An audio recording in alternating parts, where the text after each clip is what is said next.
புதுயுகம் மற்றும் Theni neuro hospital இணைந்து வழங்கும் Theni marathon 2026 co presented by அவதார் பெட்ரோ தேனி.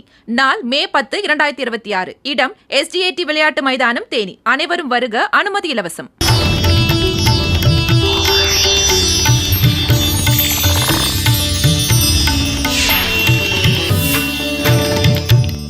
புதியுகம் நேயர்களுக்கு வணக்கம். இந்த அழகான காலை பொழுதுல நேரம் நல்ல நேரம் நிகழ்ச்சி வாயிலாக உங்க எல்லாரையும் சந்திப்பதில் மிக்க மகிழ்ச்சி. இன்றைக்கு நம்ம நேரம் நல்ல நேரம் நிகழ்ச்சியில நமக்கு இருக்கக்கூடிய பல்வேறு ஜோதிடம், ஜாதகம், ஆன்மீகம் சார்ந்த கேள்விகளுக்கும் சந்தேகங்களுக்கும் ஒரு நல்ல வழிகாட்டியாக இன்றைய தினம் இணைந்திருக்கிறார் ஜோதிடர், பேராசிரியர் நங்கநல்லூர் டாக்டர் பஞ்சநாதன் அவர்கள். அவர் நிகழ்ச்சிக்கு வரவேற்றலாம். சார் வணக்கம். வணக்கம் மேடம். வணக்கம் நேயர்களே. ஓம் ஸ்ரீம் ஹ்ரீம் க்ளீம் க்ளம் கம் கணபதயே வரவரத சர்வஜனமே வசமானாய ஸ்வாகா. உலகெங்கும் வாழும் புதியுகம் தொலைக்காட்சி என்பர்களே, என் நெஞ்சம் நிறைந்த நேயர்களே, உங்கள் அத்துணை பேருக்கும் உங்கள் ஆத்மார்த்த ஜோதிடர் நங்கநல்லூர் டாக்டர் பஞ்சநாதனின் இனிய காலை வணக்கங்கள். நேரம் நல்ல நேரம் உங்களுக்கு தொடங்கிவிட்டது. தொலைக்காட்சி பெட்டிகளின் முன்பாக அவளோடு நீங்கள் காத்திருப்பீங்க. உங்கள் வாழ்க்கையுடைய பிரச்சனைகளை தீர்ப்பதற்கான கேள்விகளோடு நீங்கள் காத்திருப்பீங்க. உங்கள் கேள்விகளுக்கு பதில் சொல்வதற்கு நானும் தயாராக இருக்கிறேன். உங்கள் வாழ்க்கைக்கு வழிகாட்ட காத்திருக்கிறேன். உங்கள் ஆத்மார்த்த ஜோதிடர். லைஃப்ல இப்போ நிறைய விஷயங்கள் நமக்கு ஈஸியாக கிடைக்குது சார். முன்னாடிலாம் வருஷத்துல ஒரு வாட்டி இல்லை 2 வாட்டி தான் புது துணி எடுத்து கொடுப்பாங்க. அதில் ஒன்று யூனிஃபார்ம் கணக்கில் சேர்ந்துரும், இன்னொன்று இதர் பர்த்டே இல்லைன்னா வேற ஏதாவது ஒரு சிறப்பான நாளில். ஆனால் இப்போ நினச்சப்பெல்லாம் புது துணி வாங்குறோம், நினச்சப்பெல்லாம் புது துணி போடுறோம். ட்ரையல் ரூம்லேயே மாற்றிட்டு பில்லு போட்டு வரவங்களெல்லாம் நானே பார்த்துருக்கேன். ஆனால் அப்போல்லாம் புது துணி உடுத்துறதுக்குன்னு ஒரு சில வழிமுறைகள் வச்சுருந்தாங்க. அந்த மாதிரி இப்போவும் நம்ம அதை ஃபாலோ பண்ணணுமா? அதாவது வாழ்க்கை முறைகள் நிறைய மாறிடுச்சு. நம்ம இந்திய தலைமுறைக்கு, அது இளம் தலைமுறைக்கு இப்போ நிறைய மாற்றம் வந்துடுச்சு. காலத்துக்கு இருந்தாப்புல நம்மளும் மாற்றிக்கணும் இல்லை. ஆனால் இந்த புது துணியை உடுத்துறதை பற்றி நம்முடைய சாஸ்திரங்கள் என்ன சொல்லுதுன்னா, கோடி துணி அப்படின்னு பேர் புது துணிக்கு. அந்த புது துணியை அப்படியே உடுத்தக்கூடாது.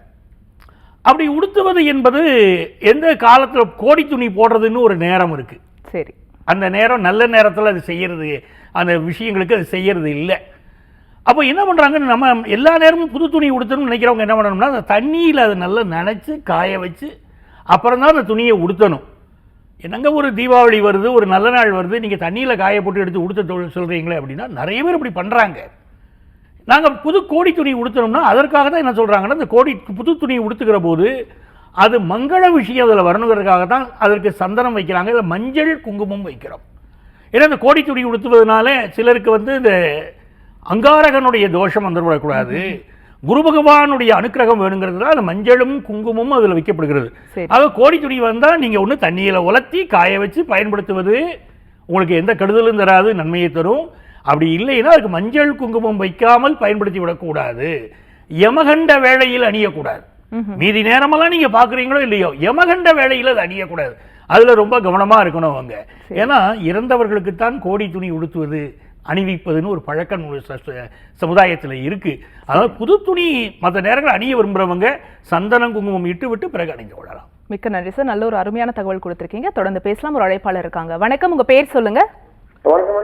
வணக்கம் சார், உங்க பேரு எந்த ஊர்ல இருந்து? சரி, யாருக்கா கேக்குறீங்க? உங்களுடைய வயது, ராசி, நட்சத்திரம், லக்னம் சொல்லுங்க சார். சரி, அஸ்வினி நட்சத்திரம், கடக லக்னம் மேடம். சரி, என்ன வயது சார் உங்களுக்கு? மேடம் வயது 52 ஆகுது மேடம். என்ன கேள்வி கேக்குறீங்க? மேடம் எனக்கு கொஞ்சம் உடம்பு சரியில்லை மேடம், நீங்க கல்யாணம் ஆகல மேடம், வயிறு பிரச்சனை மேடம், வயிறு ரொம்ப பிரச்சனையா இருக்கு மேடம். சரி, கவலைப்படாதீங்க, தொடர்ந்து பேசலாம் சார். ஐயா வணக்கம். சார் வணக்கம் சார். வணக்கம் சார். வணக்கம். எந்த ஊர்ல இருந்து பேசுறீங்க? Sir Coimbatore sir. நாங்க வயசு 52 ஆகுது சார். சரி, மேஷராசி, அஸ்வினி நட்சத்திரம். ரொம்ப சந்தோஷம். உங்க லக்னம் தெரியுமா உங்களுக்கு? கடக லக்னம் சார். நல்லது. இப்போ கடக லக்னம்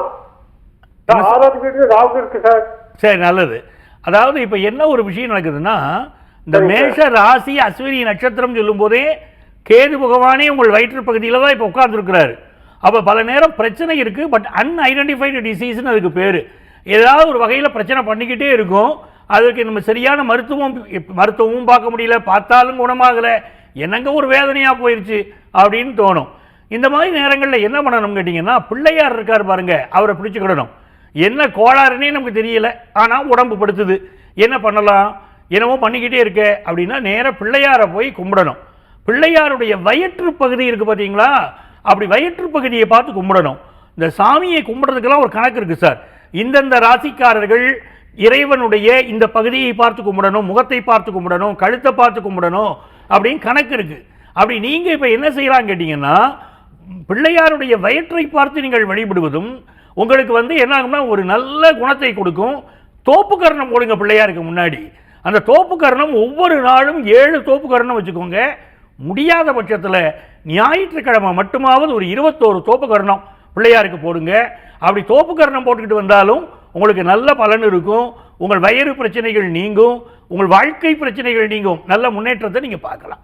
நன்றி அழைத்தமைக்கு. அடுத்த அழைப்பாளர் யாருன்னு பார்க்கலாம். வணக்கம், உங்க பேர் சொல்லுங்க. இணைப்புல இருக்கீங்க, உங்க பேரு எந்த ஊர்ல இருந்து? மணிமேகலை ராசிபுரங்க. சரிம்மா, டிவி வால்யூம் குறைச்சிருங்கம்மா ப்ளீஸ்.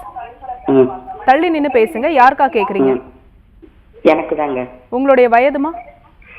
56. சரி, ராசி நட்சத்திரம் லக்னம் சொல்லுங்க. சிம்ம ராசி உத்திர நட்சத்திரம்.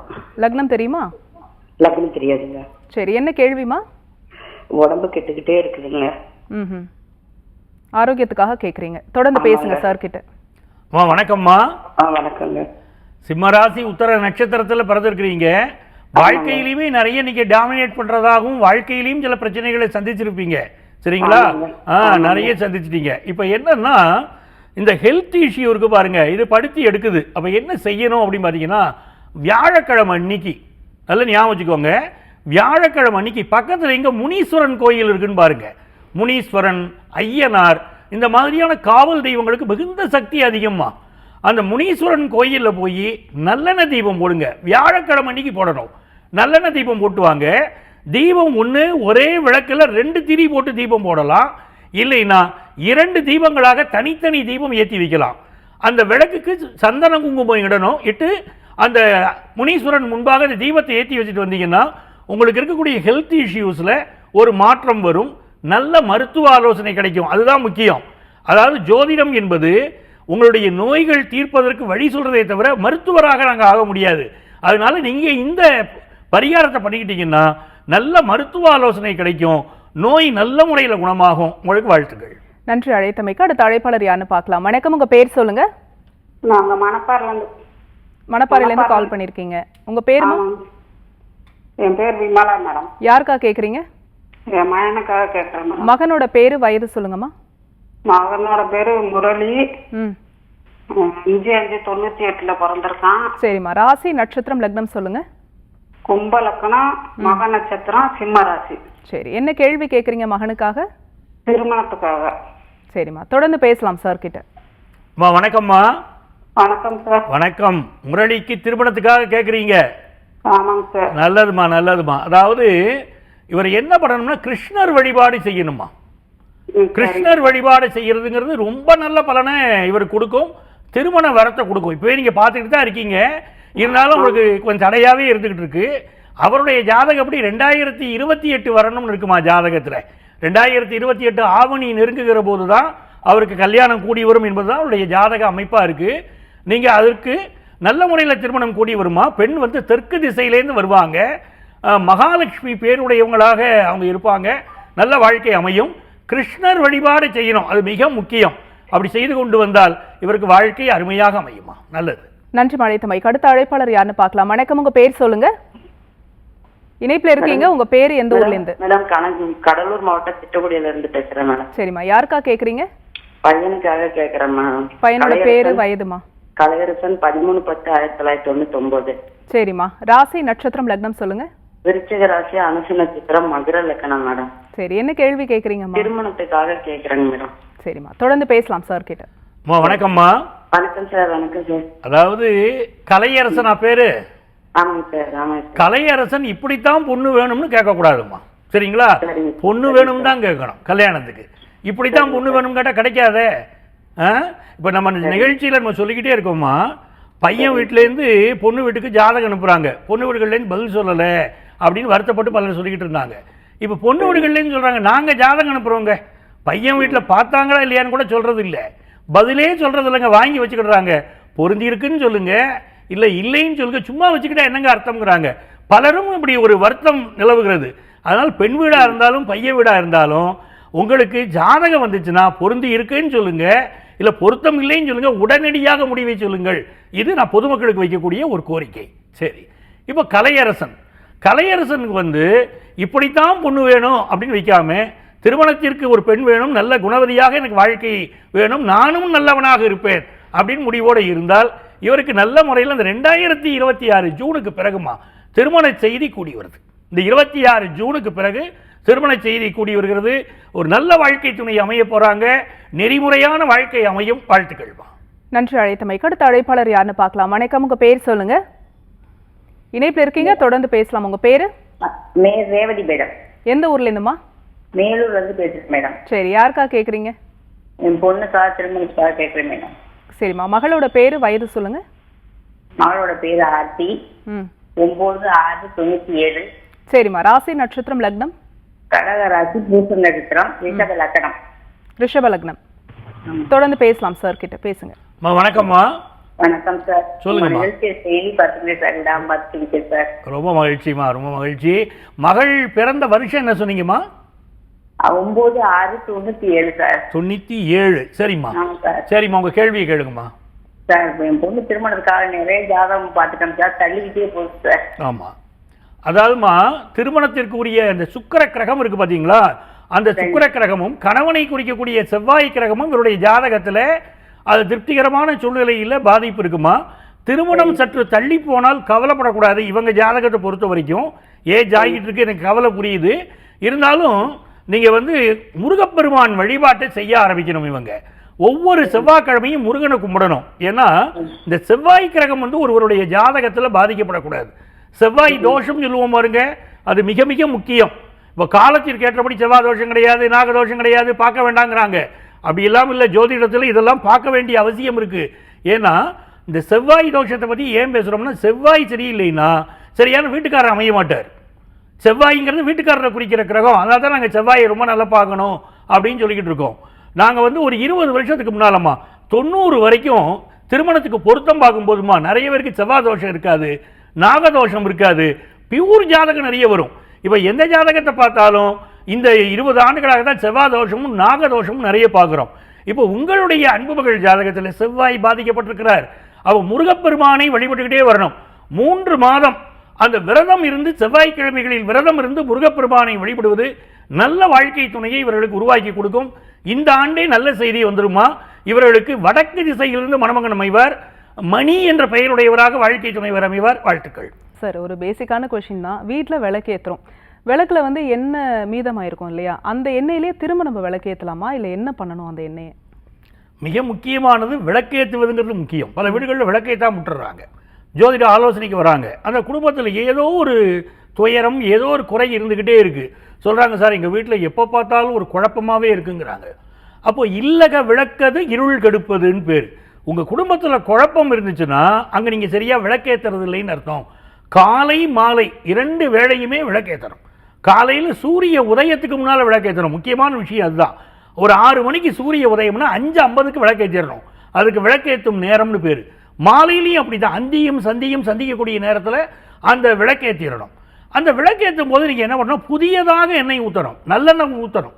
பொதுவாக விளக்கேற்றுறதுக்கு நெய் தீபம் ஏற்ற பழக்கம் உண்டு, நல்லெண்ணெய் ஊற்றக்கூடிய பழக்கம் உண்டு. பொதுவாக நீங்கள் விளக்கேற்றணும்னா நல்லெண்ணெய் தான் ஊற்றணும். நெய் தீபம் ஊற்றி விளக்கேற்றுங்க, இல்லை வேறு எண்ணெய் ஊற்றி விளக்கேற்றுங்கன்னு ஜோதிடர் சொன்னால் ஒழிய நீங்கள் வந்து ஏற்ற வேண்டியது பொதுவாக நல்லெண்ணெய் தீபம் தான். அப்படி நல்லெண்ணெய் தீபம் ஏற்றுவதனால நவக்கிரகங்களும் வசப்படும், நன்மை செய்யும். சரிங்களா? ஏன்னா உங்கள் வீட்டில் ஒவ்வொருத்தருக்கும் ஒவ்வொரு திசை இருக்கும். ஒருத்தருக்கு சூரிய திசை, ஒருத்தருக்கு சந்திர திசை, ஒருத்தருக்கு செவ்வாய் திசை. அப்போ எல்லா கிரகங்களும் அனுக்கிரகம் பண்ணணுமே. நம்ம ஏற்றுற ஒரு விளக்கில் அப்படின்னா நல்லெண்ணெய் ஊற்றினோம்னா 9 கிரகங்களும் அங்கே அனுக்கிரகம் பண்ணுது. அதனால தான் நல்லெண்ணெய் தீபம். நல்லெண்ணெய் தீபம் ஏற்றிருக்கோம், விளக்கு எரிஞ்சிருக்கு. நம்ம சில பேர் வீடுகளில் பார்த்தீங்கன்னா அந்த எண்ணெய் கலரே மாறி போயிருக்கும். அந்த எண்ணெயை விட்டு 1 வாரமாக வச்சுருப்பாங்க, 10 நாளாக வச்சுருப்பாங்க, எண்ணெயே பச்சை கலருக்கு மாறி போயிடும். அந்த வீட்டில் திரிய கூட எடுத்து போட்டுக்க மாட்டாங்க. அப்படி இல்லாமல் இவர்கள் வந்து அந்த விளக்கை தினந்தோறும் சுத்தம் செய்யணும். தினந்தோறும் விளக்கேற்றும் போது புதிய நல்லெண்ணெய் ஊற்ற வேண்டும். அதுக்கு சரி நிறைய எண்ணெய் மிந்து போயிருச்சுங்க அப்படிங்கிறாங்க, அளவாக எண்ணெய் ஊற்றுங்க. எவ்வளவு எண்ணெய் தேவையோ அதை தெரிந்து கொண்டு ஊற்றுங்கள். அந்த தீபம் முழுமையாக எரிந்து முடிகிற வரை அதை எரிய விடுங்க, தானா மலையேறட்டும். அப்படி பிறகு அந்த விளக்கை சுத்தம் செய்து மறுநாளைக்கு பயன்படுத்துங்க. மிச்சமான எண்ணெய் எந்தெந்த வகையில் மிச்சமாயிருச்சோ அதெல்லாம் தூக்கி இதுக்கு ஊற்றிக்கிட்டு இருக்கக்கூடாது. புதியதாக எண்ணெய் ஊற்றி தீபம் ஏற்றுவது நல்ல பலனை நம்ம வாழ்க்கையில் தரும். மிக்க நன்றி சார். நம்ம தொடர்ந்து பேசலாம். ஒரு அழைப்பாளர் இருக்காங்க. வணக்கம், உங்க பேர் சொல்லுங்க. வணக்கங்க, கோயம்புத்தூர்ல இருந்து பேசுறேன். யாருக்கா கேக்குறீங்கம்மா? என் பையனுக்காக கேக்குறேங்க. மகனோட பேரு, வயது சொல்லுங்க. கௌதம் குமரனுங்க, 25/9/2008 பிறந்தவனுங்க. சரிம்மா, ராசி நட்சத்திரம் லக்னம் சொல்லுங்க. கடக ராசி, பூச நட்சத்திரம், கன்னி லக்னம். என்ன கேள்வி கேக்குறீங்கம்மா? அவனோட ஃபியூச்சர் எப்படி இருக்குன்னு கேட்கலான்னு கூப்பிட்டேன். சரிம்மா, தொடர்ந்து பேசலாம் சார் கிட்ட. அம்மா வணக்கம்மா. வணக்கங்க சார்.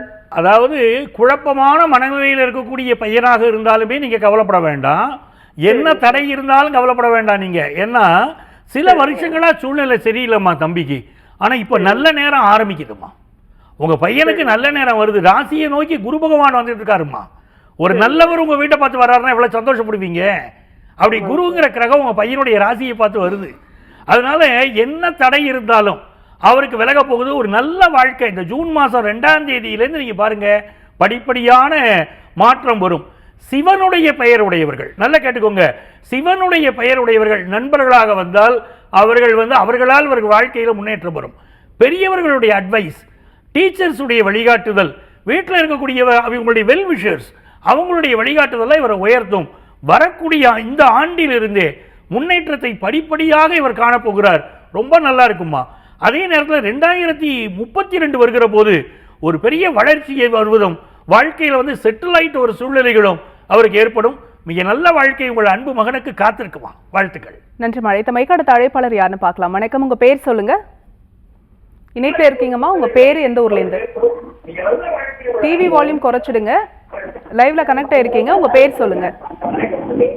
நேரம் நல்ல நேரம்ல இணைந்து இருக்கீங்க, தொடர்ந்து பேசலாம். உங்க பேர் சொல்லுங்க. TV volume குறைச்சிடுங்க.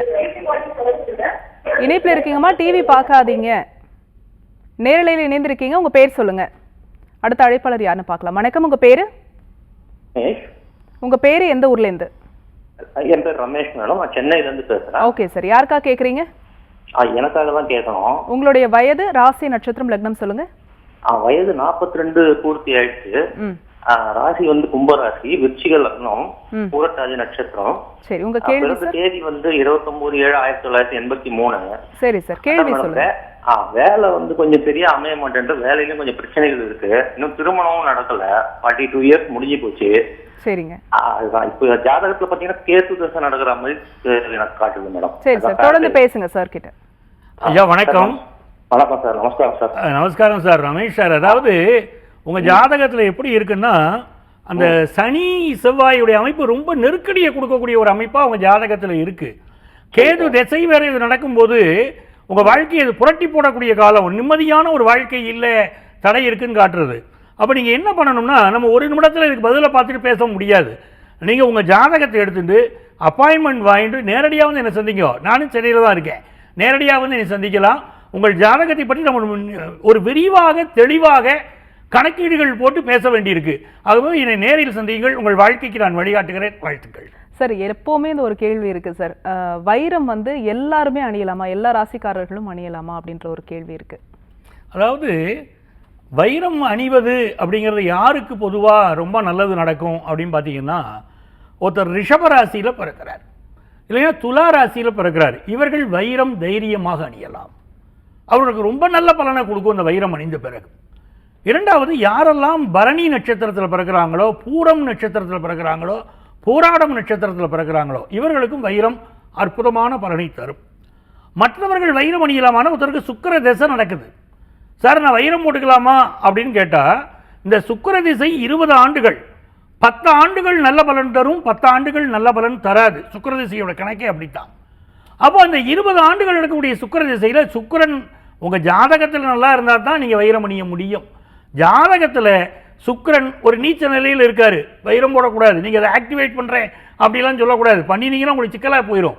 அதனால் வைரம் அணிவதற்கு முன்பாக உங்கள் ஜாதகத்தில் ஒன்று ரிஷபத்தில் சுக்கிரன், இல்லை ரிஷபராசி, துலா ராசி, பரணி, பூரம், பூராடம் இவர்களை தவிர மற்றவர்கள் வைரம் அணிகிற போது ஜாதகத்தில் சுக்கிரன் நன்றாக இருந்தால் நீங்கள் வைரம் அணியலாம். அப்போது நல்ல பலன்களை தரும். மிக்க நன்றி சார். நம்ம தொடர்ந்து பேசலாம். ஒரு அழைப்பாளர் இருக்காங்க. வணக்கம், உங்க பேர் சொல்லுங்க. உமா சிதம்பரத்துல. சிதம்பரம்லேருந்து. யாருக்கா கேட்குறீங்கம்மா? எங்க அக்கா பொண்ணுக்காண்டி கேக்குறேன் மேடம். அவங்களுடைய பேரு, வயது சொல்லுங்க. அனுஷியா, ம். விருச்சிக ராசி, 20/12/1995. 90. கவர்மெண்ட் வேலை கிடைக்குமா? ஒரு நிமிஷமா, ஆண்டு சொல்லுங்க. அவங்களுடைய வயது மட்டும் சொல்லுங்க. வயது வந்து அதான் 1995 பிறந்திருக்காங்க. 35. சரிம்மா. ராசி, நட்சத்திரம், லக்னம் சொல்லுங்க. விருச்சிக ராசி, அனுஷ நட்சத்திரம். லக்னம் தெரியுமா? லக்னம் தெரியாது மேடம். சரி, அரசு வேலைக்காக கேட்டிருக்கீங்க. ஆமா, தொடர்ந்து பேசுங்க. படிச்சிருக்காங்க மேடம். என்ன படிச்சிருக்காங்க? என்ன படிச்சிருக்காங்க? கண் சம்பந்தமா படிச்சிருந்து வேலையில இருந்தாங்க. இப்ப கவர்மெண்ட் வேலைக்கு எதிர்பார்க்கறேன். ஓகேம்மா. ம். அம்மா வணக்கம்மா. வணக்கம் சார். வணக்கம் வணக்கம். அதாவது இவருடைய ஜாதகத்துல அரசு வேலை கிடைக்கும் யோகம் உண்டு, கவலைப்பட வேண்டாம். சரிங்களா? Okay sir. ஆமா, கண் சம்பந்தமான வேலையே அவர்களுக்கு கிடைக்கும், அரசு வேலை கிடைக்கும், அந்த யோகம் உங்களுக்கு இருக்கு. இவங்க என்ன செய்யணும் கேட்டீங்கன்னா, பக்கத்தில் இருக்கக்கூடிய கோயில்ல நவக்கிரகத்துல சுக்கிர பகவானை வழிபட்டுக்கிட்டே வரணும். வெள்ளிக்கிழமைகளில் போய் சுக்கிர பகவானை வழிபட்டுக்கிட்டு வரணும். அப்படி வழிபாடு செய்கிற போது நல்ல முறையில் வேலை வாய்ப்பு கிடைக்கும், அவர்கள் சார்ந்த துறையிலே வேலை வாய்ப்பு கிடைக்கும். வாழ்த்துக்கள். நன்றி மழைத்தமைக்கு. அடுத்த அழைப்பாளர் யாருன்னு பார்க்கலாம். வணக்கம், உங்க பேர் சொல்லுங்க. இணைப்புல இருக்கீங்க. உங்க பேரு எந்த ஊர்ல இருந்து? ஹலோ, நேரம் நல்ல நேரம்ல இருக்கீங்க சார். உங்க பேரு எந்த ஊர்ல இருந்து? ஹரிகிருஷ்ணன் மேடம். ஹரிகிருஷ்ணன் சார், எந்த ஊர்ல இருந்து கால் பண்ணிருக்கீங்க? விழுப்புரத்துல இருந்து பேசுறேன் மேடம். சரி, யாருக்கா கேக்குறீங்க? எனக்கு அதான் மேடம் கேக்குறேன். வீடு கட்டணும் மேடம். என்ன சார்? வீடு கட்டலாம்னு இருக்கிறேன் மேடம். கண்டிப்பா. உங்களுடைய வயது சொல்லுங்க, ராசி, நட்சத்திரம், லக்னம் சொல்லுங்க. என்னோட வயது வந்து 36 மேடம். சரி. ராசி வந்து ரிஷப ராசி, நட்சத்திரம் வந்து கிருத்திகை நட்சத்திரம் மேடம். லக்னம் சார்? லக்னம் தான் எனக்கு தெரியாது மேடம். சரி, தொடர்ந்து பேசுங்க சார் கிட்ட. ஹரிகிருஷ்ணன் வணக்கம். வணக்கம் சார். சொல்லுங்க, என்ன தெரியணும் உங்களுக்கு? இப்ப நான் வந்து எங்கேயும் போய் ஜாதகம் எல்லாம் பார்க்கல சார். இப்ப நான் வீடு கட்ட ஆரம்பிக்கலாமா உங்ககிட்ட சந்தேகம் கேட்கறேன் சார். சரி, அதாவது பொதுவாக கோச்சார நிலைகள் அடிப்படையில் பார்க்கும்போது இந்த ஜூன் மாதத்திற்கு பிறகு நீங்கள் வீடு கட்டலாம்னு இருக்கு. ஆனால் நீங்கள் கட்டக்கூடிய வீட்டில் வாஸ்து சம்பந்தமான சில கோளாறுகள் ஏற்படும் அப்படின்னும் இருக்கு ஜாதகத்தில். அப்போ என்ன செய்யலாம்? உங்களுடைய முழுமையான ஜாதகத்தை பார்க்கணும். அந்த ஜாதகத்தை பார்த்து இந்த ஜாதகத்தின்படி திசா புத்தி அதற்கு ஒத்துழைக்குதா, கட்டக்கூடிய வீடு நல்ல வீடாக இருக்குமா, குறையில்லாத வீடாக இருக்குமா அப்படின்னு பார்க்கணும். எப்படிப்பட்ட வாஸ்து குறைகள் இருந்தாலும் ஜாதகத்தில் இருக்கக்கூடிய 4வது ஸ்தானம், அதே போல செவ்வாய் கிரகம், இவற்றிற்கு பரிகாரம் செய்தாலே வாஸ்து தோஷமும் விலகிடும். நீங்கள் நிறைய லட்சங்கள் செலவழிக்கணுங்கிற அவசியம் கூட கிடையாது. அதனால உங்களுடைய ஜாதகத்தை ஒரு ஜோதிடத்தை காட்டி இப்போ நீங்கள் அந்த நேரம் வந்துருச்சாங்கிறத செக் பண்ணுறதும் ரொம்ப அவசியம். வெறும் கோச்சார கிரகங்களை வச்சு மட்டும் பார்க்காம சொந்த ஜாதகத்தை எடுத்துகிட்டு வந்து காட்டினீங்கன்னா அப்போ உங்களுக்கு நேரங்காலம் வந்துருச்சா, வீடு கட்டலாமா, பிரச்சனை இல்லாமல் முடியுமா அப்படின்னா தெளிவாக தெரிஞ்சுக்க முடியும். சரிங்களா? வாழ்த்துக்கள். நன்றி. அழைத்தமைக்கு. அடுத்த அழைப்பாளர் யாருன்னு பார்க்கலாம். வணக்கம், உங்க பேர் சொல்லுங்க. ஹலோ, வணக்கம் மேடம். வணக்கம் சார். உங்க பேரு எந்த ஊர்ல இருந்து? என் பேர் சிவகுமார் மேடம். சென்னையில இருந்து பேசுறோம். ஓகே, யாருக்கா கேக்குறீங்க? எனக்காக தான் மேடம். உங்களுடைய வயது, ராசி, நட்சத்திரம், லக்னம் சொல்லுங்க சார். என்னோட வயது வந்து 48 மேடம். ராசி, நட்சத்திரம், லக்னம். மீன ராசி, தேவதை நட்சத்திரம், மிதுன லக்னம் மேடம். டேட் ஆஃப் பர்த் வந்து 5 பரவாயில்ல சார், உங்க வயது சொல்லிட்டீங்க. உங்களுடைய கேள்வியை மட்டும் கேட்கலாம் சார். ஹலோ, வணக்கம் சார். வணக்கம். வணக்கம் ஐயா. உங்க பேர் என்ன சொன்னீங்க? என் பேர் சிவகுமார் ஐயா. சிவகுமார் சார், சொல்லுங்க, என்ன வேணும் சொல்லுங்க. தொடர் வேலை வாய்ப்பு வந்து சரியா அமைய மாட்டேது ஐயா. எதனா ஒன்று ஸ்டார்ட் பண்ணோம்னா அது ஒரு 2-3 வருஷத்துக்கு திரும்பி நஷ்டமாகி போயிடுது ஐயா. ஆமா ஆமா. அதாவது இது உங்களுடைய விஷயமா மட்டும் இல்லாம மீனராசிக்காரங்க, ரேவதி நட்சத்திரத்துக்காரங்க இவங்க தொடர்ச்சியா சொல்றாங்க இந்த மாதிரி வேலையில தொந்தரவு இருக்கு அப்படிங்கிற ஒரு அமைப்பை சொல்லிக்கிட்டே இருக்காங்க.